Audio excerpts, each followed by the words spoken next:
আমার জানা মতে এনসিপি এবং আমরা দেখলাম 4টা বাম ঘরানার দল বলেছে তারা স্বাক্ষর করবে না। এনসিপি বলেছে যে তাদের কতগুলো শর্ত আছে, এই শর্তগুলো ইনক্লুডেড হলে এবং তারা যখন দেখবে যে একটা প্রেসিডেন্সিয়াল অর্ডারের বা একটা কনস্টিটিউয়েন্ট অর্ডারের বিধান রাখা হয়েছে এবং তারা একটা খসড়া প্রস্তুত হয়েছে, তখন তারা অনেকটা আশ্বস্ত হবে।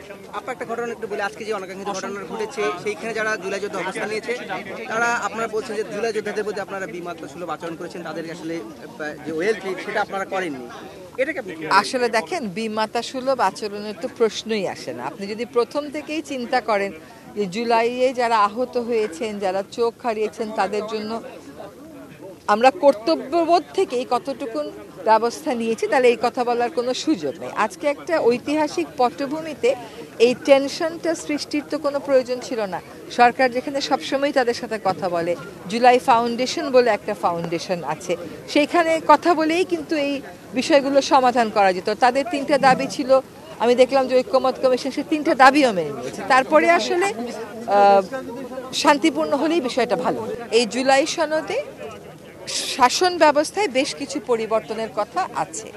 এই পরিবর্তনে বেশিরভাগই ঐক্যমত হয়েছে। কোনো কোনো জায়গায় যদি নোট অফ ডিসেন্টও থেকে থাকে, ওইটাও পরবর্তী আলোচনার মাধ্যমে অ্যাড্রেস করা যাবে।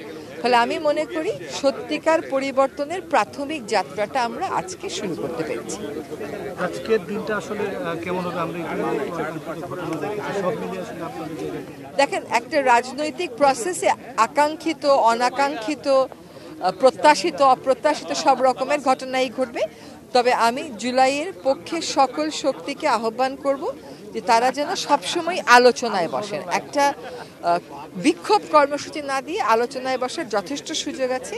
কারণ জুলাই ফাউন্ডেশন বলে একটা আলাদা ফাউন্ডেশনই আছে যারা এই জিনিসগুলো দেখবেন। তাদের হয়তো কোনো ক্ষোভের জায়গা আছে, কোনো অভিমানের জায়গা আছে, কিন্তু সেটার সাথে আজকের এই সনদ অনুষ্ঠানটাকে মিলিয়ে না ফেললেও হয়তো বলে আমার ধারণা।